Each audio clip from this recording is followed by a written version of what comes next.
రెండు తెలుగు రాష్ట్రాలలో మొట్టమొదటి factory outlet jewellery shop Mukunda jewelleries. రాబోయే ఖర్చుల్ని ఒక పెద్ద ఖర్చులు కానివ్వండి, పిల్లల చదువులు కానీ, పెళ్ళిళ్ళు అట్లాంటి ఖర్చుల్ని ఎట్లా తట్టుకోవాలి, దానికోసం ఇప్పటి నుంచి ఎట్లా ప్లాన్ చేసుకోవాలి మిడిల్ క్లాస్ వాళ్ళు మీరు మొదటి రోజు నుంచి చేయాల్సిందేనండి. ఇలా చిన్నప్పటి నుంచి పిల్లలకి, ఆడపిల్లలకి బంగారం చేర్చుకోవాలి, ఎంతో కొంత మగ ఇద్దరు పిల్లలకి చదువులకి చేర్చాలి. ఏదైనా సేవ్ చేశాకే మనం ఒక 50 వచ్చింది చెప్తాం కదా మీనా, 50లో నుంచి ముందు పిల్లల చదువులకో ఫ్యూచర్కో డబ్బులు తీసి పక్కన పెట్టాలి. వీళ్ళకి ఆఫీసుల్లో అయితే పిఎఫ్లు కట్ అయిపోతాయి. పిఎఫ్ డబ్బులు మాత్రం తీసేసుకోవద్దు. ఎప్పుడు కూడా వర్క్ చేసేవాళ్ళు పిఎఫ్ ఉందని తీసేసుకుని ఖర్చు పెట్టేశారా ఎప్పటికీ మన జీవితానికి సెక్యూరిటీయే ఉండదు. సడన్ గా ఇన్కమ్ లేని రోజులు కూడా వస్తాయి. మన కరోనా టైంలో ఇన్కమ్ లేని రోజు అలాంటి టైంని ఎలా ప్రిపేర్ అవ్వాలి? ఈ వచ్చినప్పుడు మనం ఏదైనా మొదటి నుంచి సేవ్ చేసుకోవాలి. ఇప్పుడు బాగా 50 వచ్చాక ఎలా తట్టుకోవాలి అంటే ఏం చెప్తామండి, అప్పుడు ఏం చేయలేకపోతాం. మనం 20-25లో సంపాదన మొదలుపెట్టిన నాటి నుంచి ఆడగాని మగ కానీ సొంతంగా కొంచెం సేవింగ్స్ ఇవాళ రేపు ఎట్లా కనపడుతుంది తెలుసా? ఇవి 3-4 విన్న కేసులే చెప్తున్నా. భార్య భర్త ఇద్దరు సంపాదిస్తారు. ఆయన ఏమంటాడంటే నాదంతా సేవ్ చేస్తా, నువ్వే ఖర్చు పెట్టు అని చెప్తాడు. ఆడ మా అమ్మాయే పాపం బాగానే వచ్చినా కూడా ఈ ఇంటి ఖర్చు అంతా చేస్తుంది. సడన్గా వీళ్ళకి ఏదో ప్రాబ్లం వస్తుంది. ఆయన నీ డబ్బులు ఇవ్వు, డబ్బులు తీయి అంటే నేను అందులో ఎందులోనే పెట్టాను, ఇప్పుడు రావంటాడు. అంటే నేను ఆడవాళ్ళని ప్రోవోక్ చేస్తున్నానని భావించకండి, చచ్చినా ఒప్పుకోవద్దు, పొరపాటును కూడా ఒప్పుకోవద్దు. మీరు ఇద్దరు కలిసి సంపాదించేటప్పుడు కలిసి ఇళ్ళు కొంటారు, కోబారోవర్గా భార్యలతోటి సంతకం పెట్టిస్తారు, ఇద్దరు లోన్లు కడతారు. జరుగుతోంది అట్లా ఆఫీసులు. ఇప్పుడు మేమైనా ఏదైనా హోమ్ లోన్కి వెళ్ళాలంటే సార్ మీరు మేడంతో సంతకం పెట్టించండి సార్ అని చెప్తారు. కోబారోవర్స్ ప్రతి బ్యాంకు వ్యవహారంలోనూ కోబారోవర్లు ఉంటారు. భార్యను పెట్టిస్తే అప్పుడు లోన్ ఎక్కువ వస్తుంది అదే చెప్తారు కదా. సరే అది నిజమే అనుకో. అయితే ఇలా ఇచ్చేటప్పుడు ఇంట్లో ఖర్చు పెట్టేటప్పుడు ఆడవాళ్ళు ఖచ్చితంగా పుట్టింటికి ఇవ్వడానికో నువ్వు ఖర్చు పెట్టుకోవడానికో కాదు, ఫర్ ఫ్యామిలీ సేక్, కుటుంబం కోసమే ఖచ్చితంగా ఎవరి సేవింగ్స్ వాళ్ళకి ఉండి తీరాలి. మీ స్పౌజ్ని, భార్యని కానీ భర్తని కానీ అడిగే హక్కు మీకుంది. మీరు విడిగా నువ్వేం సేవ్ చేస్తున్నావు, ఫ్యామిలీ సేవింగ్స్ కాకుండా నీది నువ్వు ఏం సేవ్ చేసుకున్నావు అని అమ్మాయి అబ్బాయి ఒకరినొకరు అడగచ్చు, ఒకరికొకరు చెప్పాలి కూడా. ఓపెన్గా క్లారిటీగా ఉండాలి. నీ దగ్గర సేవింగ్స్ ఉన్నాయి తీయి, అవి వాళ్ళని వాడించేసేద్దామని మాత్రం చూడబోకండమా. అది మీ ఫ్యామిలీని క్రైసిస్లోకి తీసుకెళ్తుంది. ఈ వెనకాలన్న సేవింగ్స్ సడన్ ఖర్చుల నుంచి రేపొద్దున రాబోయే ఫ్యూచర్లో ఏదైనా ప్రమాదవశాత్తు ఇద్దరికి అనకూడదు కానీ ఉద్యోగాలు పోవచ్చు. అలాంటి పరిస్థితి ఉంది కదా ఇప్పుడు విదేశాల్లో వచ్చేసింది. మనకు కూడా ఇక్కడ తుమ్మితే ఊడిపోయే ఉద్యోగాలు. భర్త పేరుతో ఇల్లు కొంటారు మేడం, అది భార్యమో లోన్ కడతా ఉంటుంది. అట్లాంటి సందర్భంలో కూడా కోబారోవర్గా నువ్వు సంతకం పెట్టు 50-50 కడదామంటే నా పేరు ఉందా లేదా అని ఆడవాళ్ళు అడగాల్సిందే. దాని మీద కొట్టుకు చచ్చిపోతారు, చాలా పోట్లాట అవుతుంది. అయినా సరే ముందు జాగ్రత్త చాలా మంచి, జాగ్రత్త చాలా అవసరం. రేపొద్దున ఏదైనా ప్రాబ్లం అయితే ఇరుక్కునే బదులు ఇది మాత్రం అడగండి. లేదా కొంతమంది ఎలా చెప్తారు, మనం ఇది నా పేరు మీద కొందాం, నెక్స్ట్ టైం తీసుకునే దాన్ని నీ పేరు మీద కొందాం. అలా కూడా కొంచెం జాగ్రత్తగా ఉండండి అమ్మా. ఇలాంటి వ్యవహారాల్లో మీదంటూ కొంత సేవింగ్స్ ఉంచుకోండి. తల్లి వైపు ఆడపిల్లలు వాళ్ళ అమ్మ వైపు తమ్ముడికో అన్నయ్యకో లేకపోతే అక్క చెల్లెలు పెళ్ళికో వాటికో డబ్బులు ఇస్తూ ఉంటారు. ఇది లెక్కపత్రం లేకుండా ఇవ్వబోకండి. దీనికి ఒక లెక్క, ఒక అకౌంటు, మీరు ట్రాన్స్ఫర్ చేసినట్టు ప్రూఫ్స్ ఉంచుకోండమ్మా. ఈ రోజున ఇలాంటి పిచ్చి మాటలు చెప్పడం నాకు చాలా సిగ్గుగా అవమానకరంగా అనిపిస్తుంది, కానీ చేయాల్సిందే ఇట్లా.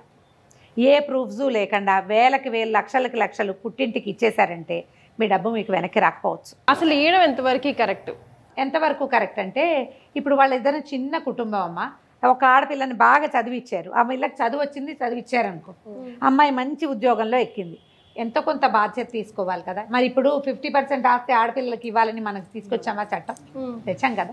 మరి అమ్మాయిలకి బాధ్యత లేదు. యాక్సెప్ట్ చేసే ఫ్యామిలీస్ కూడా ఉండాలి కదమ్మా. మళ్ళీ కాంట్రవర్సీ, అదొక కాంట్రవర్సీ అయినప్పటికీ, కాంట్రవర్సీ అయినా కూడా యాక్సెప్ట్ చేసే ఫ్యామిలీస్ ఉండాలి. ఆడపిల్లలు ముందు నుంచి ఇస్తున్నాము మేము ఇస్తాము అని పెళ్ళప్పుడు భర్తలతో మాట్లాడుకుంటారమ్మా. ఇప్పుడు సమాజం ఎట్లా చాలా ముందంజ వేసాము, ఆడవాళ్ళు చాలా ముందుకెళ్ళారు. కానీ పప్పులో కాలేసేది కూడా అదే దానిలాగా ఉంటుంది. బ్రదర్స్కి తమ్ముళ్ళకి మీ డబ్బులతోటి వాళ్ళు ఎంజాయ్ చేసేలాగా మాత్రం చెయ్యొద్దు. వాళ్ళ అవసరాలకి డబ్బు ఇవ్వండి. ఖచ్చితంగా ఇది నాకు వెనక్కి తిరిగి ఇవ్వాలి, నాకు అవసరమైనప్పుడు ఇవ్వాలి, నువ్వు నా డబ్బు మీద నువ్వు కూర్చుని ఉండద్దు, నువ్వు ఏదైనా ఉద్యోగం చేసి పిల్లల్ని తమ్ముళ్ళని చదివించుకోండి, ముందుకు తీసుకెళ్ళండి. వాడి తర్వాత కుటుంబ భారం వహిస్తాడు. నేను ఇవ్వదలుచుకున్నానంటే ఎంతో కొంత లిమిట్ పెట్టుకో. లిమిట్ తర్వాత మాత్రం ఇవ్వద్దమ్మా. ఈ డబ్బు వ్యవహారాలు చాలా ఇబ్బంది పెడతాయి. తర్వాత మీకు ఈ మన సంబంధాలు దూరం అయిపోతాయి. ఎస్ తమ్ముళ్ళకి వివాహాలు అవి అయిపోయాక చాలా ఇబ్బంది పడతారు. పేరెంట్స్ తోటి కూడా ఇవాళ రేపు సమస్య వస్తుంది కీర్తి. చెప్తున్నా కదా, కొన్ని మాటలు మాట్లాడడానికి చాలా అవమానకరంగా, బాధగా, కష్టంగా ఉంటుంది. No individual is the same కదా, అందరూ ఒకేలాగా ఉండటంలా సమాజం. ఎందుకంటే డబ్బు పెద్ద పీట వేయబడుతోంది కదా. మనం అలాంటప్పుడు ఎవరి జాగ్రత్తలో వాళ్ళు ఉండడమే మంచిది. Right, next question please.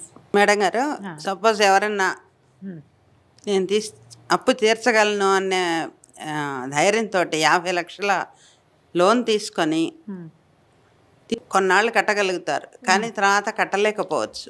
దాని నుంచి బ్యాంక్ వాళ్ళ నుంచి కూడా నోటీసులు వస్తాయి సీజ్ చేస్తామని. అట్లాంటప్పుడే వాళ్ళు ఎలా చేసుకోవాలి? ఎలా చేయాలంటే, ఇప్పుడు 50 లక్షలు బ్యాంక్ లోన్ తీసుకున్నారనుకోండి. 50 లక్షలు మీకు ఒక బ్యాంకు లోన్ ఇచ్చిందంటే మీ దగ్గర ఏం చూసి లోన్ ఇచ్చి ఉంటుంది? అదేదో చూపించారు కదా. ఎంత చూపించుంటారు? మామూలుగా ష్యూరిటీ చూపిస్తారు ముందు. పైగా ఇళ్ళకి లోన్ అంటే ఫుల్ మొత్తం డబ్బంతా బ్యాంక్ ఇవ్వదు కదా, 60% ఎంతో ఇస్తుంది, అంతేనండి. ఒక 60% ఇస్తుంది. అంటే మిగిలిన 40% నీ దగ్గర ఉందా? ఉండుంటుంది కదా. ఈ 40 కట్టేసి పై 60 బ్యాంక్ లోన్ తీసుకున్నారు. పైగా ఒక 50 లక్షలు ఇచ్చేటప్పుడు బ్యాంక్ ఏం చూస్తుందండి? ముందు మనకి రోజు ఫోన్లు వస్తాయి, గమనించండి అందరూ. మీకు 10 లక్షల లోన్ వస్తుంది, 5 లక్షల లోన్ వస్తుంది, మీ షూరిటీ అక్కర్లేదు, ఏమక్కర్లేదు, అవ్వక్కర్లేదు, ఇవ్వక్కర్లేదు బోళ్ళు అని చెప్తారు. తీరా అక్కడికి వెళ్ళాక అత్తే ఇత్తే అని 36 కాగితాలు తీస్తాం. చాలా తీయాల్సి వస్తుంది. ఎవరో బాగా ఎస్టాబ్లిష్డ్గా ఉన్న డాక్టర్లకి చాలా డబ్బు బ్యాంకు లాకర్ల దీంట్లో అకౌంట్స్లో ఎక్కువ అమౌంట్ రెగ్యులర్గా పడి ఆ డబ్బు తీయకుండా ఉన్న వాళ్ళకి అయితే ఒక 5-10 ఇస్తారు. 50 లక్షలు ఎవరికి ఇవ్వరు. మామూలు వాళ్ళ ఉద్యోగస్తులకి ఇవ్వరు కదా. ఇచ్చారంటే మీ పే స్లిప్ చూసి ఇచ్చి ఉండొచ్చు. ఇది జనరల్ ఐడియాతో చెప్తున్నానంటే, నాకేం బ్యాంకింగ్ ఐడియాస్ లేవు, జనరల్ ఐడియానే ఇది. మీ పే స్లిప్ను చూసినప్పుడు, లేదా మీరు ఏదైనా ష్యూరిటీకి ఒక వస్తువు చూపించి, ఒక ఇల్లో బాకిలో స్థలమో ఏదైనా చూపిస్తే అవి మీవి కావా? పే స్లిప్ మీకు ఊడిపోయే ఉద్యోగం, దాన్ని చూసి పే స్లిప్ కూడా ఒక సంవత్సరమో ఎంతో కావాలమ్మా, సంవత్సరం 2 ఏళ్ల పాటు ఇంత కావాలి. సడన్గా మీకు ఎందుకు కట్టలేకపోతున్నారు? మీరు ఇది ఉంచుకుని వేరే ఏమైనా లోన్లు తీసేసుకున్నారా? వేరే ఏదైనా ఖర్చు పెట్టేశారా? అది ఆలోచించాలండి. మీరు ఇల్లు సీజ్ చేయాల్సి వస్తే కళ్ళు మూసుకుని ఇల్లు ఇచ్చేయండి, నా మాట విని. అదే మంచిది అంటారా? 100% అదే మంచిది. మీరు ఇంకో చోట అప్పు తెస్తారు. బ్యాంక్ లోన్కి పెట్టే డబ్బు వడ్డీ కంటే బయట నుంచి తెచ్చే వడ్డీ చాలా ఎక్కువ. కష్టపడి కట్టిన డబ్బు మీరు ఏం చేయాలి? ఇలాంటప్పుడు మీరు ఒక పెద్ద లోన్ పెట్టుకున్నప్పుడు మిగిలిన ఖర్చులు కట్ చేసుకోవాలి. అంతేనా? మనం చూడండి, ఒక కూర పులుసు పచ్చడి ప్లాన్ చేస్తాం. 1 కేజీ కూర వండుకున్నాం అనుకోండి మనం ఒక 5గురికి. ఇంత గిన్నెడు సాంబార్ పెడతామండి? పెట్టం కదా. గిన్నె సాంబార్ చిన్నది, కొంచెం ఆవకాయ ఉన్నా సరిపోతుంది. పెరుగు ఒక 2 గరిటెలే ఉన్నాయి, దాన్ని ఏం చేస్తాం మనం? మజ్జిగ చేసి నీళ్ళు పోసి వేసుకుంటాం. ఇది ప్లాన్ చేస్తామా? ఇదే ప్లాన్ ఫైనాన్షియల్ మ్యాటర్స్లో కూడా చేయాలండి. పెద్ద లోన్ తీసుకున్నప్పుడు మీరు ఇతరత్రా చిన్న చిన్న ఖర్చులు చేయొద్దు. బంగారాలు కొనపోకండి, కొంచెం తగ్గించుకోండి. హోమ్ లోన్ కొంత మటుకు కట్టేశాక వేరే ఖర్చులు తగ్గించుకోమంటారు. ఖర్చు ఖచ్చితంగా వేరే లోన్లకి వెళ్ళొద్దు, వేరే ఈఎంఐలకి వెళ్ళబోకండి. మీరు అవన్నీ కట్టేసి బ్యాంకు కట్టే టైంకి మీకు ఏదైనా ఉద్యోగంలో క్రైసిస్ వచ్చిందనుకోండి, ఈ బ్యాంక్ లోన్లు ఎలా ఉంటాయండి? చేతిలో నుంచి డబ్బులు ఎవ్వరూ తీసుకోరు, మన అకౌంట్స్ నుంచే కదా వెళ్తాయి. శాలరీ అకౌంట్ అటాచ్ చేస్తాం, అకౌంట్ అటాచ్మెంట్ ఉంటుందా? మరి శాలరీ అకౌంట్ అటాచ్ చేసినప్పుడు శాలరీ పడట్లేదు అని తెలియగానే బ్యాంక్ వాడు ఆగిపోతారు, బ్యాంక్ వాళ్ళు పట్టేసుకుంటారు. మీరు శాలరీ పడకపోతే మీ ఇల్లు గడిచే మార్గము, ఈ బ్యాంక్ లోన్కి కావాల్సిన డబ్బు ఈఎంఐ నెలకు కట్టాల్సింది వేయగలిగే సత్తా ఉండాలి మీకు. ఇంకొక అకౌంట్లో కొంత డబ్బు అయినా ఉండాలి, ఇంకో ఇన్కమ్ అయినా ఉండాలి, స్పౌస్ ఇన్కమ్ అయినా చూపించగలగాలి. మీరు వేరే ఖర్చులు పెట్టేసుకుని మీ దగ్గర దాచిపెట్టుకునే డబ్బంతా అవగొట్టేసుకుంటే ఇది చేయలేకపోతారు. ఎప్పుడైనా సరే 2 పెద్ద లోన్లు, ఒక కార్ లోను, ఒక ఇంటి లోను ఉంటే మిగిలిన ఖర్చులు తగ్గించుకోండి. మనం హెవీగా టిఫిన్ తిన్నప్పుడు రైస్ తక్కువ పెట్టుకుంటాం, ఇది అప్లై చేయండి.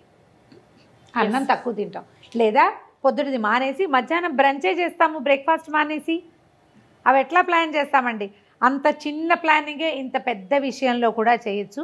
మీరు పెద్ద లోన్ తీసుకుని కట్టలేకపోయారు అంటే మీరేమైనా దొంగ పే స్లిప్పులు అవి చూపించి ఉండొచ్చు. అలాంటి వాటికి వెళ్తే ఇలాంటి ఇబ్బంది అవుతుందండి. నిజాయితీగా ఉంటేనే మనం ఇది చేయగలుగుతాం.